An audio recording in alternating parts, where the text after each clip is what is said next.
చంద్రబాబు నాయుడుపై గతంలో జరిగిన రాళ్ల దాడి కేసులో పోలీసులు దర్యాప్తు ప్రారంభించారు. ఇప్పటికే బాబుపై రాళ్ల దాడి చేసినట్లుగా అనుమానిస్తున్న ముగ్గురు వ్యక్తులనైతే జగ్గయ్యపేట పోలీసులు అదుపులోకి తీసుకున్నారు. 2022 నవంబర్ 5న అప్పుడు ప్రతిపక్ష నేతగా ఉన్న సమయంలో నందిగామలో పర్యటించారు ఆయన.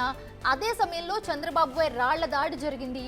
ఈ ఘటనపై విచారణ జరిపిన పోలీసులు బెజవాడ కార్తిక్, పరిమి కిషోర్తో పాటు మరొక వ్యక్తిని కూడా అదుపులోకి తీసుకున్నారు.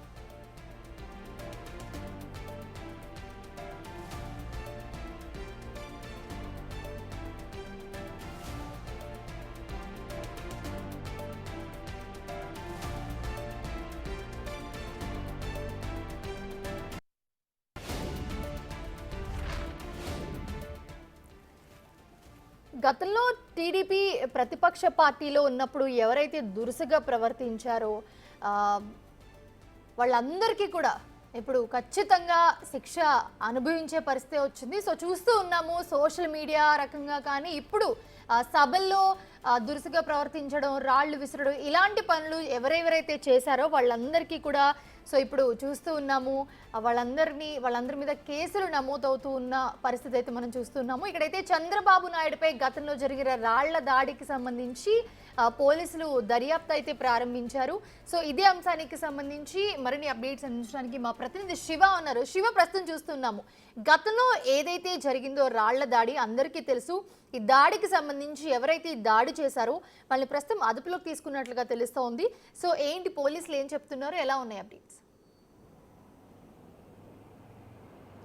రైట్ మోనిషా, మొత్తం మీద చూసుకుంటే తెలుగుదేశం పార్టీ అధినేత చంద్రబాబుపై 2022 నవంబర్ 5వ తేదీన నందిగామ నియోజకవర్గంలో పర్యటనకు వెళ్ళడం జరిగింది. కంచికచర్ల సమీపంలో రాత్రి 8 గంటల సమయంలో ఒక్కసారిగా లైట్లు ఆపి వైఎస్ఆర్సీపీకి సంబంధించిన నేతలు సజ్జనరావు, కిషోర్తో పాటుగా మరొక ఇద్దరు వ్యక్తి కూడా, అంటే కనిగంట్ల నందిగామ చెందిన కిషోరు, కార్తీక్, సజ్జనరావు, ఈ ముగ్గురు కూడా మరికొంతమంది దాడికి పాల్పడ్డట్టు కూడా అప్పట్లో పోలీస్ స్టేషన్లో ఫిర్యాదు చేయడం జరిగింది. కానీ పోలీసులు అప్పట్లో వైసీపీ ప్రభుత్వం అధికారంతో ఏమాత్రం కూడా విచారణ చేయలేదు, కేసును పక్కదారి పట్టించారు. తాజాగా తెలుగుదేశం పార్టీ కూటమి ప్రభుత్వం అధికారంలో రావడంతో స్థానిక శాసనసభ్యులు తంగిరాల సౌమ్య కేసుకు సంబంధించి కూడా విచారణ జరపాలని చెప్పి కోరటం, తిరిగి ఆ ఫిర్యాదు ఇవ్వటం, ఆ ఫిర్యాదును వెలికితీయడంతో కూడా పోలీసు అధికారులు విచారణ ప్రారంభించారు. ఈ కేసులో ఇప్పటికే ముగ్గురిని, కిషోర్తో పాటు సజ్జన్ రావుని, అలాగే మరొక వ్యక్తిని కూడా అదుపులో తీసుకొని, కార్తీక్ని కూడా అదుపులో తీసుకొని విచారిస్తున్న పరిస్థితి కనిపిస్తుంది. అయితే అప్పట్లో వైఎస్ఆర్సీపీకి సంబంధించి నందిగామ శాసనసభ్యుడు మొండితోక జగన్మోహన్ రావు, ఆయన సోదరుడు కుమార్, ఎమ్మెల్సీ అరుణ్ కుమార్ నేతృత్వంలోని దాడికి పాల్పడ్డట్లు కూడా పోలీసులు ప్రాథమికంగా విచారణ చేశారు. ఈ కేసుకు సంబంధించి కూడా వారిద్దరికి కూడా నోటీసులు ఇచ్చే అవకాశాలు అయితే మెండుగా కనిపిస్తున్నాయి. ఇప్పటికే రాష్ట్ర వ్యాప్తంగా తెలుగుదేశం పార్టీ నేతలు, కార్యకర్తలు చంద్రబాబు, లోకేష్పై దాడికి దాడి ప్రయత్నించిన వ్యక్తులపై కూడా వరుసగా కేసుల పరంపర కొనసాగుతూ ఉంది. 2019 నుంచి 24 వరకు నమోదైన కేసులన్నింటి కూడా కూటమి ప్రభుత్వం బూజు నిలిపే ప్రయత్నం చేస్తూ ఉంది. ఆ కేసులన్నీ బయటికి తీసి, లేకపోతే మళ్ళీ ఫిర్యాదు చేసి ఆ కేసులపై విచారణ కొనసాగుతూ ఉంది. తాజాగా ఈ కేసుకు సంబంధించి 2022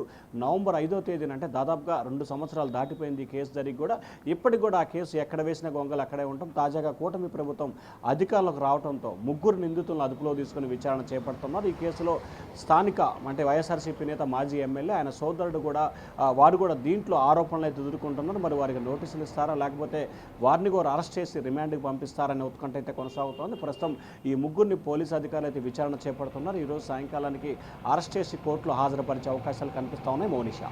right, thanks for the updates Shiva.